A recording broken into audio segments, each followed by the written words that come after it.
The people have spoken. Thanks to everyone who commented in our last Barra performance mod video. We'll be taking this car to the dyno to get tuned.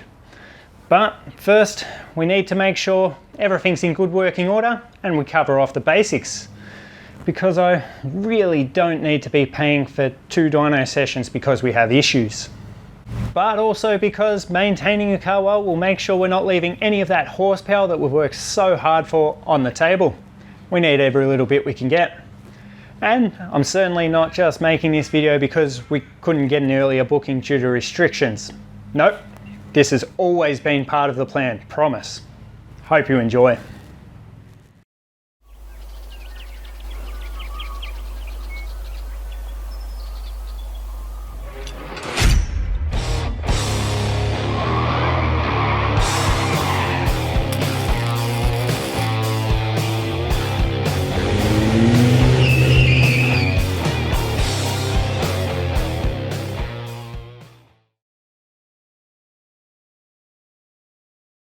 Hey there guys, and welcome back into Browney's garage. This is our Barra performance mod series, which we kicked off by taking my BA XR6 Falcon to the track for some baseline testing, as well as seeing what weight loss would do to affect those times. We then started the mods with an intake upgrade, a full exhaust system, and an underdrive pulley set. We've also installed a shift kit and an LSD upgrade to make this thing a whole lot more fun. It's really starting to come along. If you're new here and you haven't seen those might interest you, so go back and check those out as well if you can. To everyone who watched the last video in this series, I asked if you would like to see what a dyno tune would do to an NA car like this and what power we could pick up. The response was an overwhelming yes, so thank you for everyone who got back to us on that. We're all booked in for that over at Max Performance, just a small shop. They know a thing or two about these cars, you've probably heard of them. So it will be coming, and it should be the very next video up after this, all going well. I'll be sure to share in that video exactly how much it costs for a normal everyday person going in there, as I am, and whether I feel like this is a good bang for buck mod in one of these cars. In the meantime, start getting your guesses down in the comments below for how much you think this thing's going to run up and how much we can pick up with that tune. If you get it right, you'll win that internet or some brownie points or something.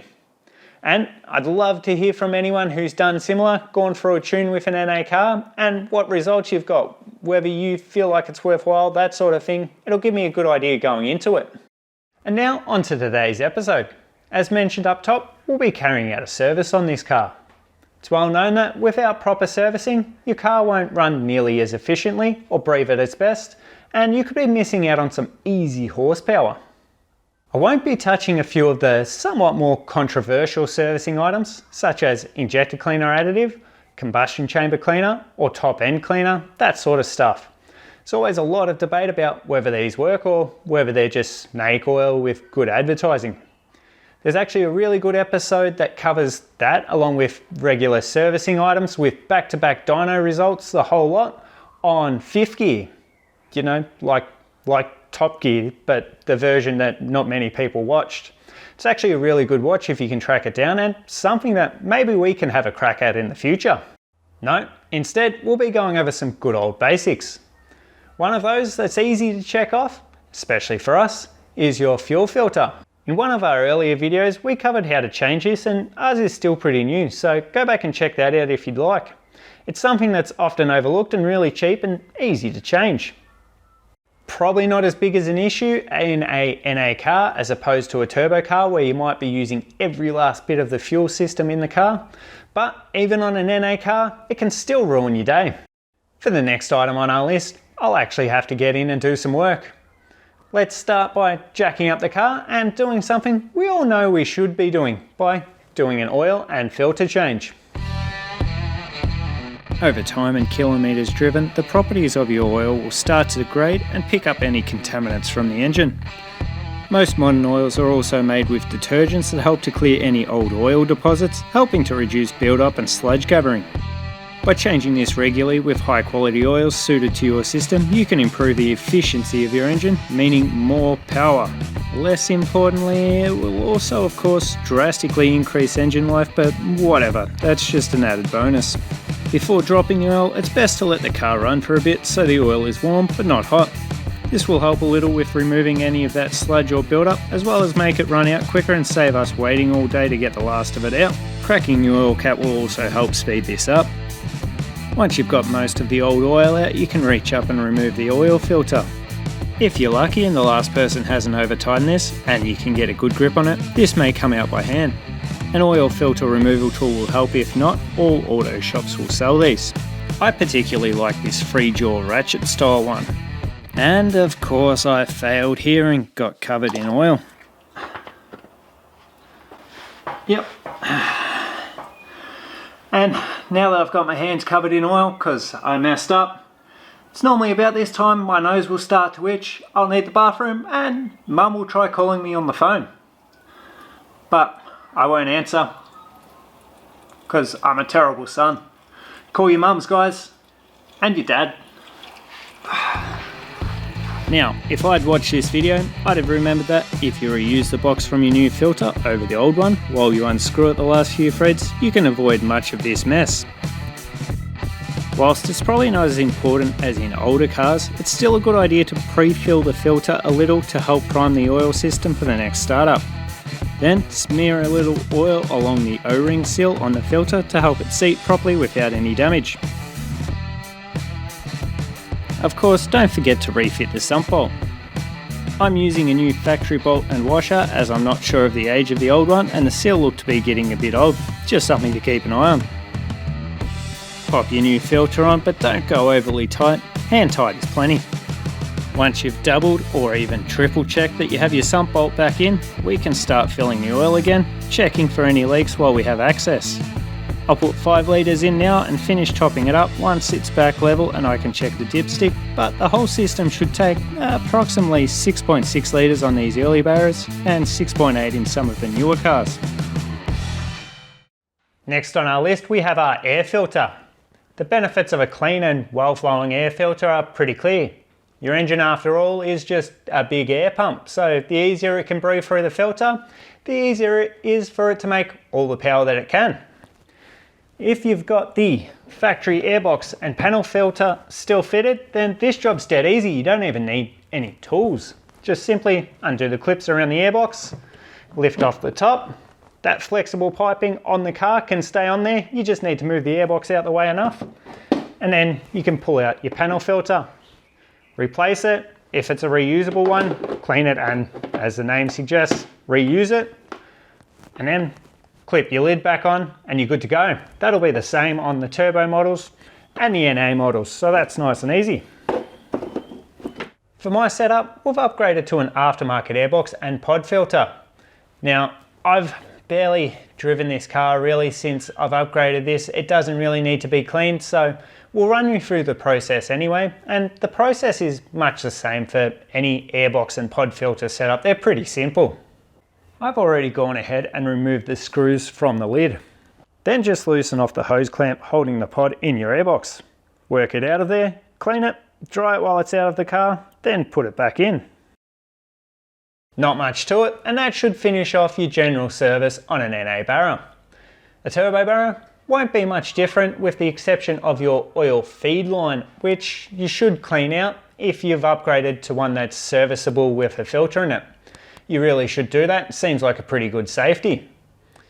But that's not where it ends for us today. We've still got some more work to do. We're also going to go ahead and put a new set of spark plugs in. Now, I know a lot of people don't change their spark plugs until there's an issue, but really, it's cheap insurance. The factory manual does say to replace these every 150,000 Ks in NA cars and 105,000 in turbo cars. So there's every chance with this car having fairly low Ks that the spark plugs in there are still the original ones. That would put them at now a little bit over 16 years old. And while these aren't nearly as likely to cause us any hassles as they are on, say, a turbo car, with us getting this tuned, I want these to be spot on. I can't think of anything much worse than taking your time to go out and organise the dyno session, rocking up, spending hundreds, potentially thousands of dollars on your dyno session, only for a $40 to $50 part to completely ruin your day and have you have to do it all over again. I'll be using these standard Ford spark plugs to suit the NA Barra. I'll have the link and part number for all of this down in the description below if you want to check those out. First up, we need to get the intake piping off, or on turbo models the intake crossover. Just 2 bolts and a hose clamp holding this on, the throttle body end and breather hose slide off. Then we'll start on removing the coil cover. There are a number of 5mm Allen headed bolts holding this on. You'll also need to remove the oil cap and rear breather hose, which just pulls out. Be extra careful not to drop anything in here. It may pay to refit these while you're working. And there's another vacuum hose down the back to manoeuvre around. When removing the coil cover, make sure you get all the rubber stoppers and the gasket is properly in place on the underside of the cover.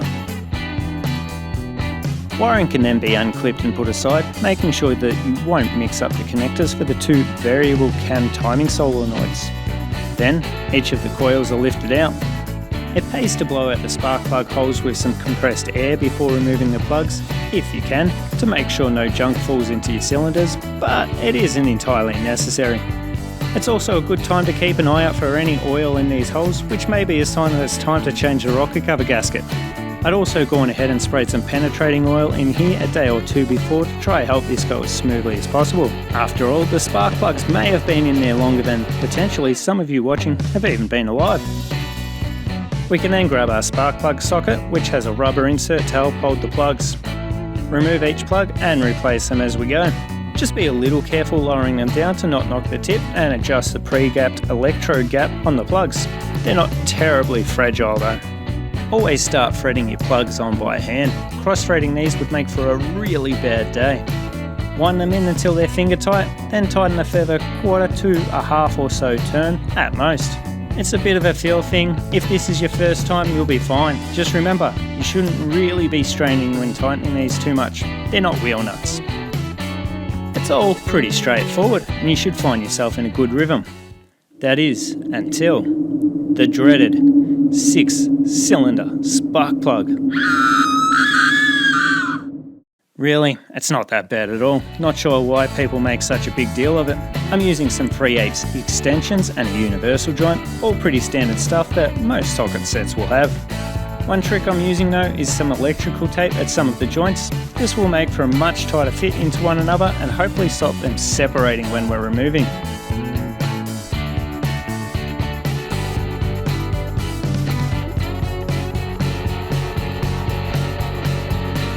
I can now take a moment to inspect all the old spark plugs.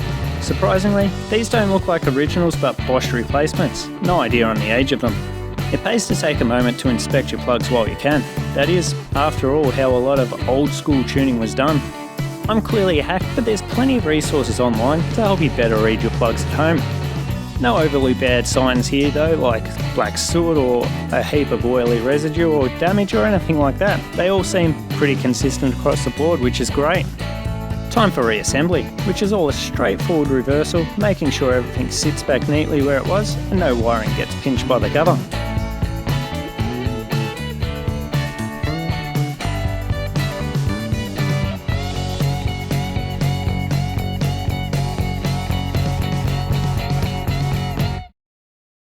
Alright, time to start it up and make sure I haven't stuffed anything. Probably should have done that before I put the coil cover back on and the intake and put away all the tools, but you know what? I'm feeling a special blend of dumb but confident today. Let's see how we go.